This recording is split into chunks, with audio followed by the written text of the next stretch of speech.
Pain is a part of life, but suffering is optional.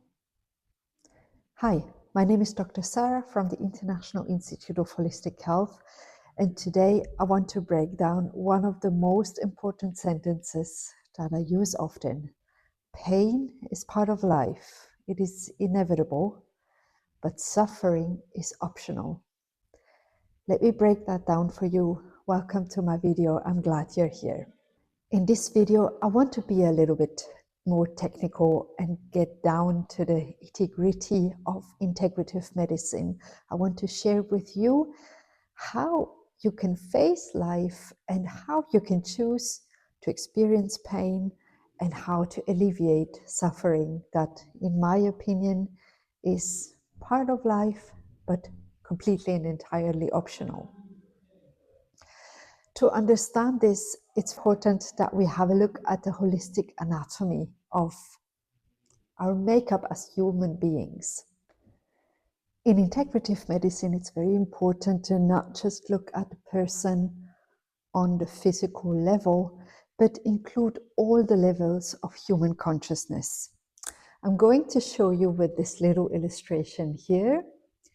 So this one is a physical body, which would be the first and densest level of human consciousness.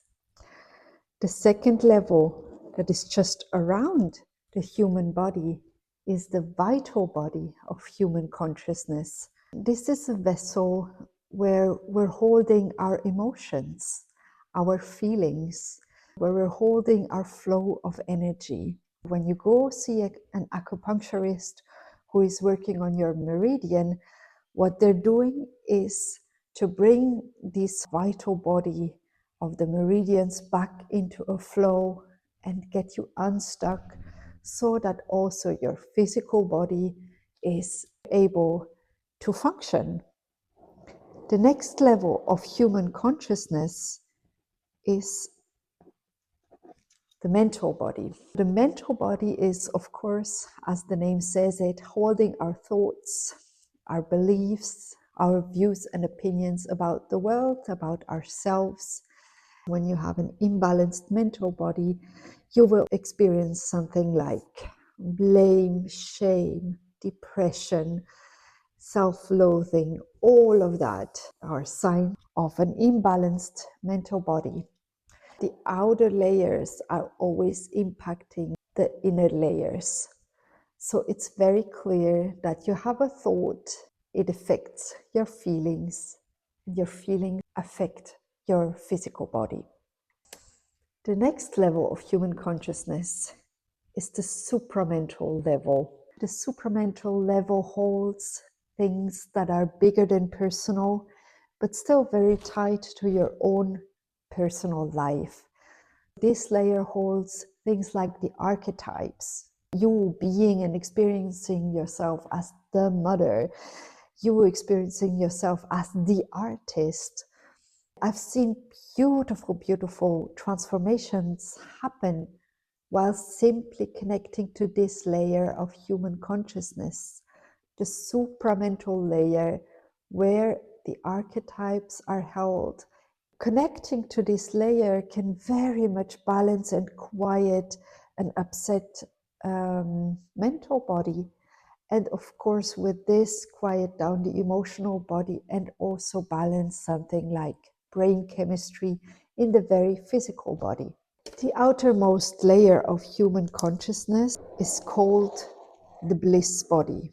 And this is where it really starts getting interesting. The bliss body is where we connect to our divine inner core. The bliss body is the outermost layer, but we're getting into a soul level where there is actually no time, no space. We have a physical body and we have different layers of our auras. They're holding emotions, holding thoughts, holding archetypes or bigger picture, even temperaments. And we have the bliss body.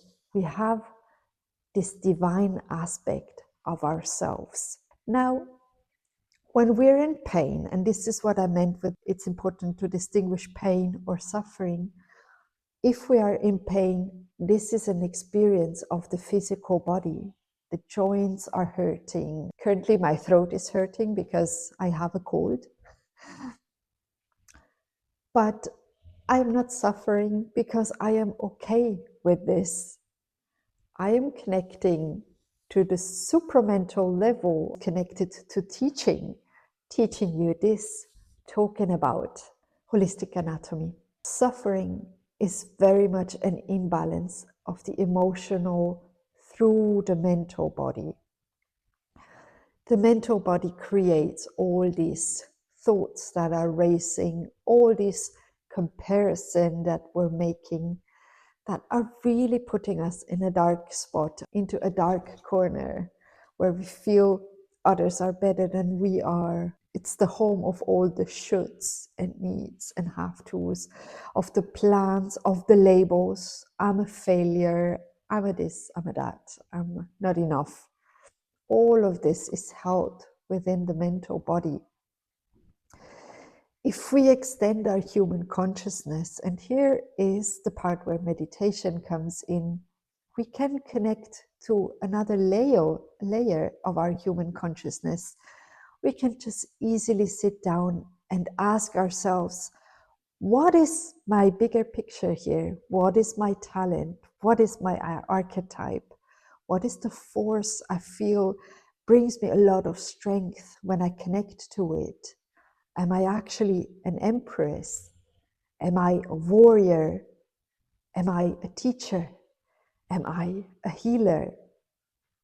You will feel which archetype is resonating with you and is also then balancing the mental and the emotional body down to the physical body. For me, as a doctor of integrative medicine, the ultimate solution is to connect to the bliss body, to the divine spark within us, to our soul level.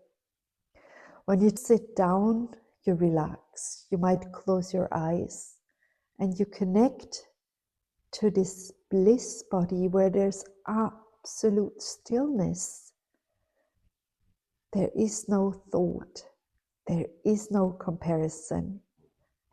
There is not even an emotion. There is just a pure I am. This is stronger than the archetype. It is stronger than the thoughts. It is stronger than the emotions. It's stronger than the physical body because it's the eternal part of us. It's our soul. It's the divine spark. And to connect with this brings you to a point where everything, even physical pain, starts to make sense. And you surrender to this lifetime. And you become calm and centered. This is also the ultimate goal of meditation. You know, I hear so many, and they're valid practices, affirmations, or you try to encourage yourself with positive thoughts or with encouragement, with motivation. If you look at the chart for a tiny little bit, they're either in the emotional body or in the mental body. If the outer layers are always balancing the innermost layers, why would it make sense to work on these inner layers so much without addressing the outer ones? Most of the despair we're feeling is when we feel disconnected, when we feel disconnected from our soul, when we feel disconnected from our divine spark, who we really truly are as an eternal being experiencing this life. So yes, you can work with a lot of motivation. You take this decision and you think these specific thoughts every day. This is balancing your mental body and it's going to help your emotional body. Ultimately, it helps your physical body, but it does not much on the supramental level. It does not much on the bliss. The theory that we're here to avoid pain and to seek pleasure, what would be a more pleasurable place to live from then from the bliss body, from the consciousness of the eternal being, from the consciousness of the soul. For a long time, I felt this must be the ultimate goal of the human experience, to feel unconditional love. But there are higher levels than that, where there is no love or ignorance or pain or anger or fear and all these dualities. You raise above them and you reconnect to stay with everything is. Looking from this point to your incarnations, to all of your connections with other people, with animals, with the planet, with other planets, it makes you so much richer and bigger. How could it even still bother you that somebody yesterday in traffic called you an asshole? No, it doesn't. I invite you, if you have any problems, if you either feel pain or suffering, to reconnect with your bliss body, where everything just is. I am. And you will find the peace and the acceptance in what is, because everything is there for a reason and fulfills its purpose. I hope this video was helpful. If you're interested in staying on the channel for more soul and personality merging videos, I link you another video just right after this, and I am sending you much love. See you next time, Dr. Sarah.